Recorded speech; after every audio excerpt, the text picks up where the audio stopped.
eloquently said, as one of our panelists mentioned earlier today, young people have to earn their place in the movement. I happen to work for Dr. Reverend Jesse L. Jackson Sr., who said you can't teach what you don't know, and you can't lead where you don't go. And so in other words, if you don't know it, you can't speak on it. I know many of us in family reunions, we always have an aunt or a cousin who declares that she or an uncle, that he has the right to his opinion. Well, there's a difference, as Dr. Gordon taught us, Dr. Vivian Verdell Gordon, and bless her soul, she was such a powerful force on these grounds. She taught us that it's a difference between an opinion and an informed opinion. You have a right to your opinion. I don't have the right to respect it just because it's your opinion, unless it's based on an informational precept. Understood? And so, these lessons, I think, Ella Baker would suggest to us, in her way of thinking outside of the box, since voting is a central right of a democratic republic, and this is an American presidential season, students should organize against state control of federal elections. Gary, what are you talking about? In the Gore v. Bush case of 2000, we learned tragically that none of us, black or white, have an individual right to vote that's protected by the federal government. We have a state right to vote.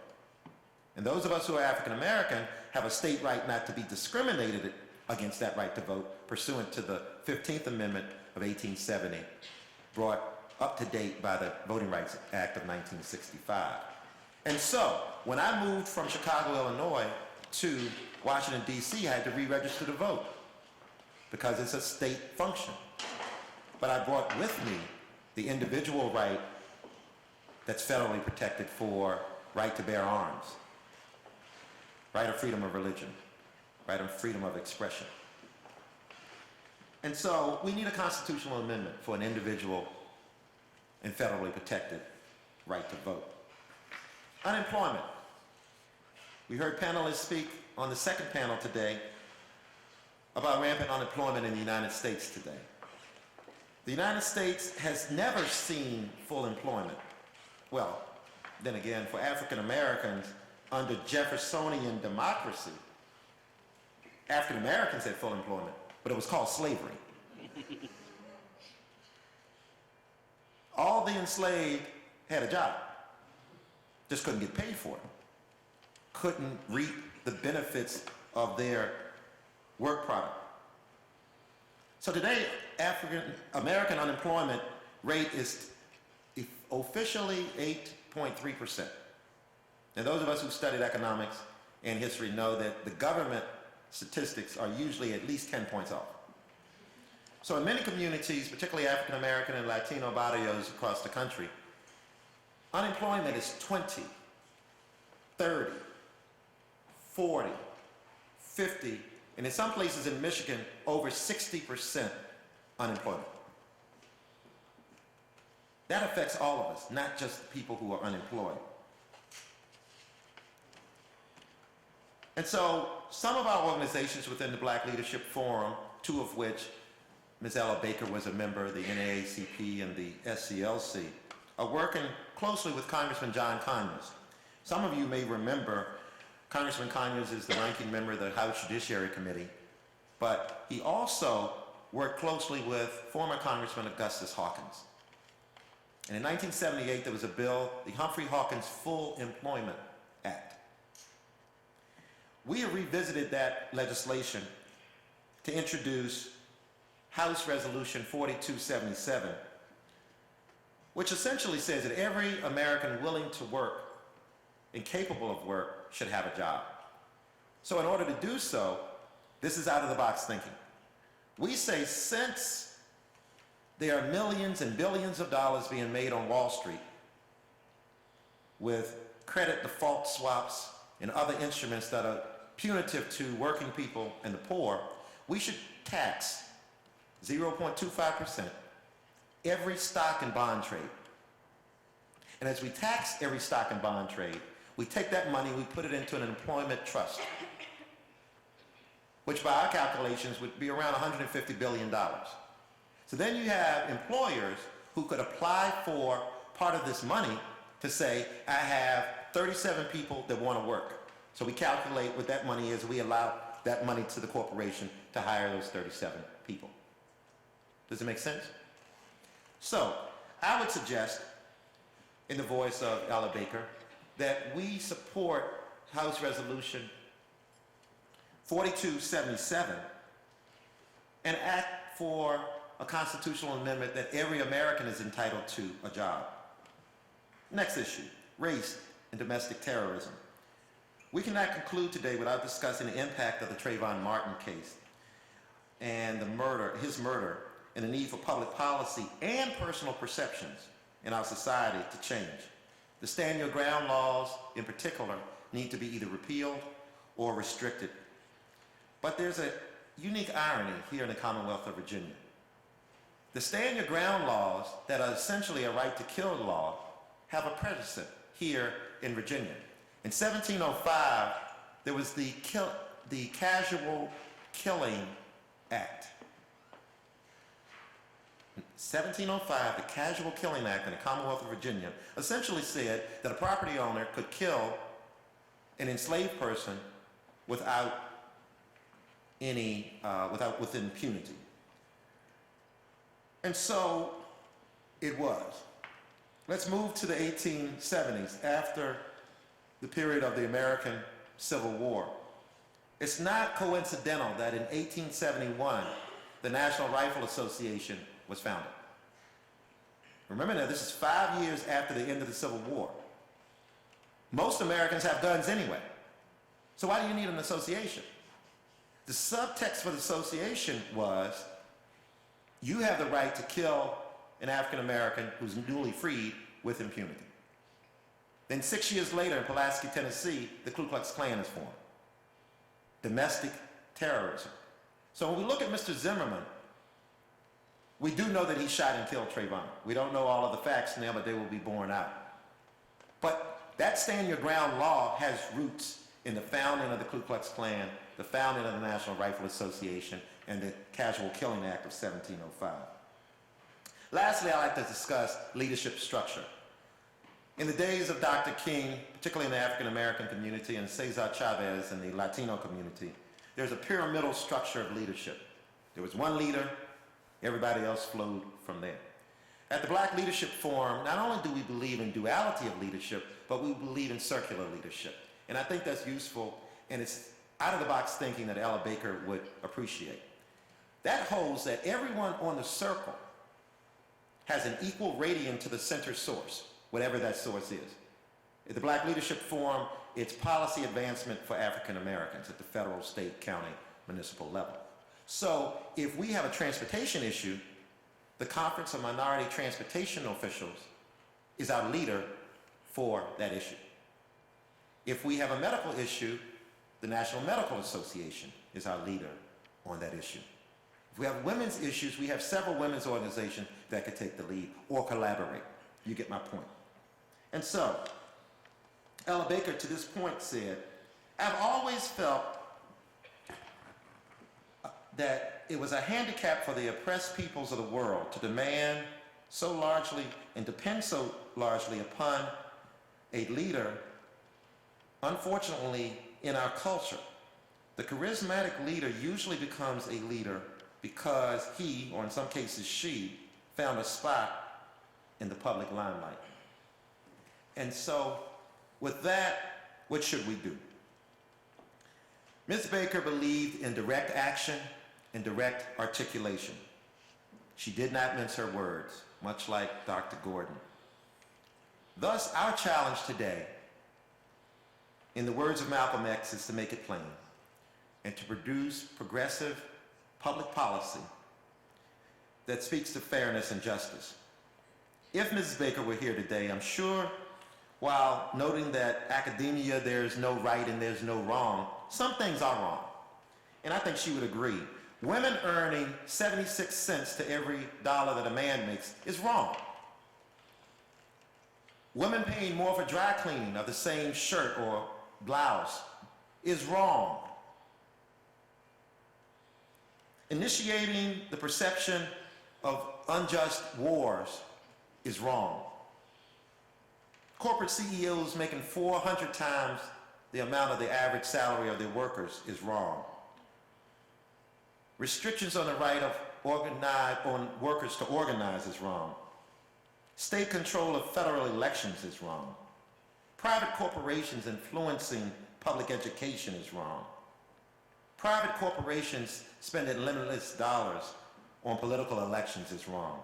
And so, let us go forth, move beyond the paralysis of analysis, beyond reaction to actions, and build a better world, thereby honoring the spirit of our beloved Ella Baker.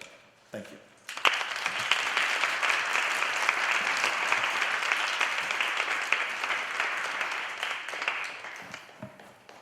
And now, do we have the musical selection first or the awards? Oh yeah, we'll do the questions first. There may be questions. No questions? Yes, sir.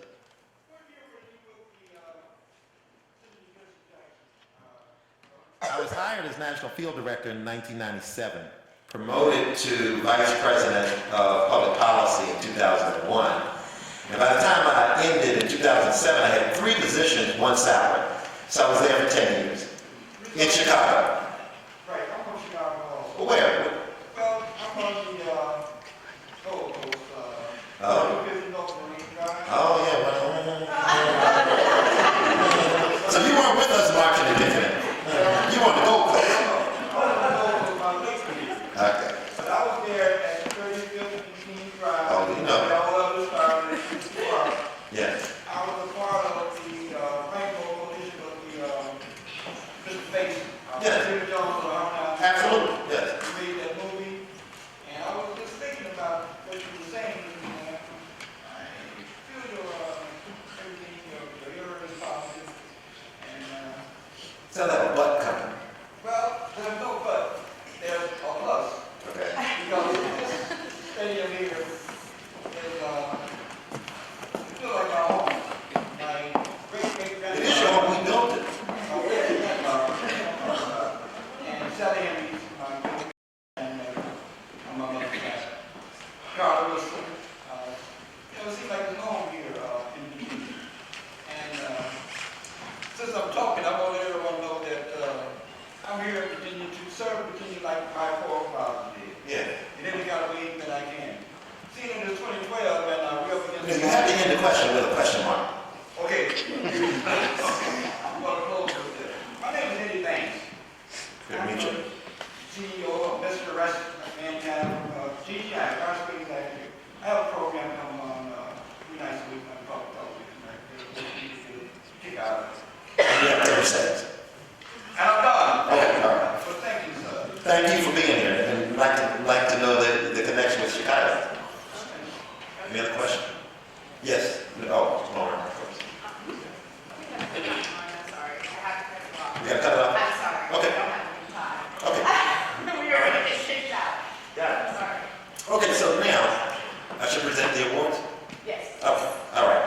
The 2012 Ella Baker Social Justice Honorable Mention Award is presented this April 6, 2012 to the National Association for the Advancement of Colored People, NAACP, chapter at the University of Virginia for its commitment to advancing equality. And we have a symbolic check of $50. Is there a representative from NAACP?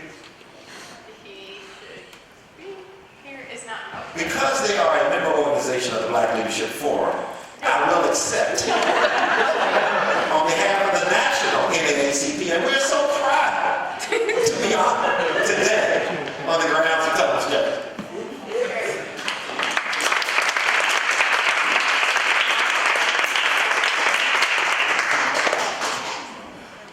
And now, drum roll, please.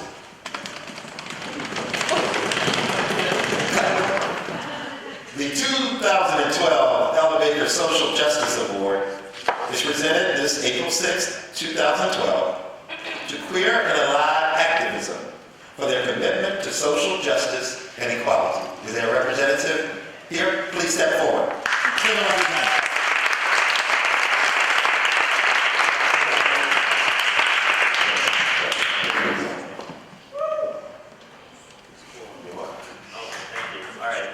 Well, I have like a million questions that I just want to leave you guys with. I don't want to give you a long speech, but I'm a graduating fourth year. I've been with QUA since first year. We've done vigils for hate crimes. We've done theater presentations. We've done, presentations. We've done research. We've been trying to work on getting a queer studies minor. There's been talk about gender-neutral bathrooms, whatever.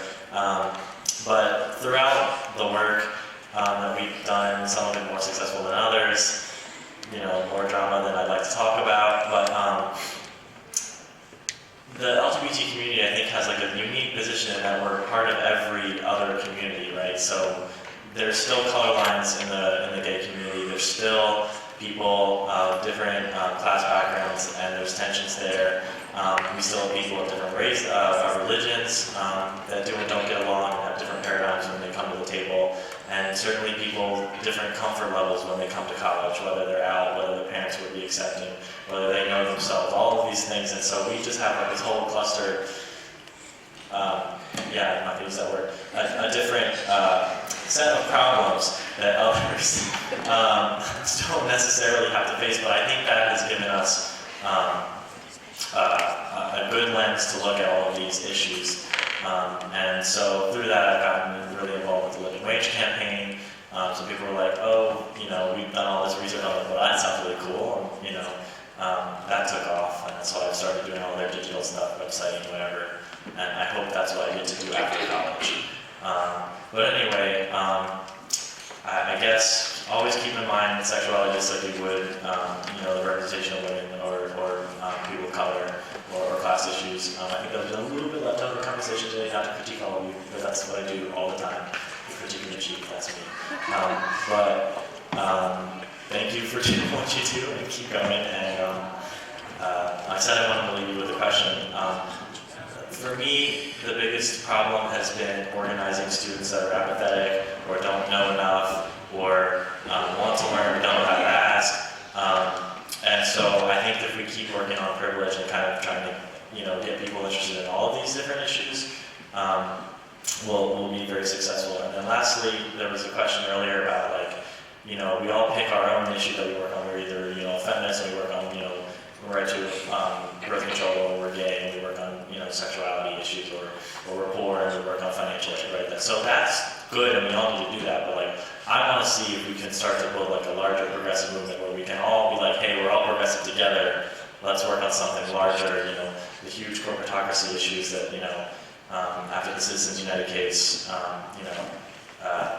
where these corporations can spend tons of money. You were talking about the stand your ground laws. I know I've got a little bit of time to shut up. Those are a result of this group called ALEC.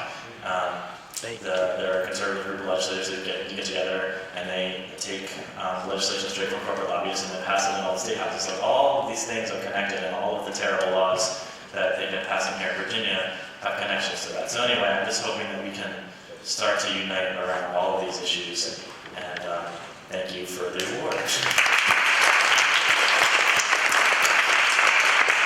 I will say before we bring on Black Voices that note that in Washington, D.C., there is a conglomerate and collaboration of organizations that are working on these issues jointly.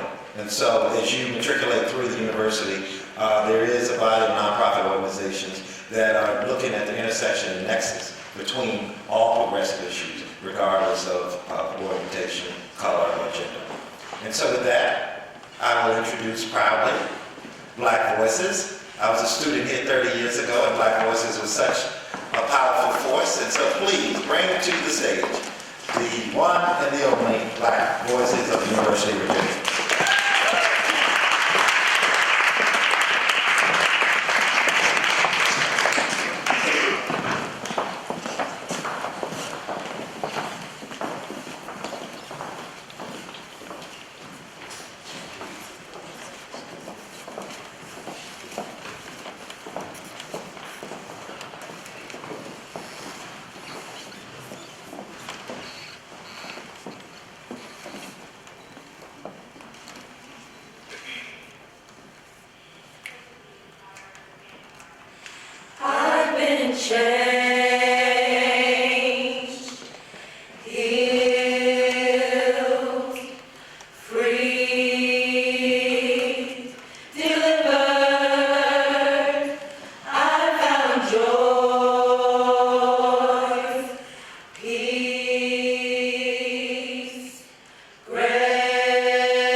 really beautiful. Great, okay. I think we're out of time. I'm sorry, the rotunda is going to close on us because we are over time. Thank you, Black Voices. Thank you, Gary Flowers. Thank you, Rose Wellman. Thank you, everyone who's still here and who's been with us throughout the day. This symposium means more to me than probably you will ever know, and so I so appreciate your attendance. Again, big thanks to my interns, Gina Barber, Karina Carlson, and Lauren Crittenden. Stand one more time. They've been working tirelessly for months to make this a reality. If you would like, please join us in the Great Hall of Garrett Hall for lots and lots of free food. Please tweet to your friends. We don't want to go home with it. And we will also be screening the film Fundy, the story of Ella Baker, which is a beautiful documentary of her life if you have not yet had a chance to see it. And thank you once again for joining us today.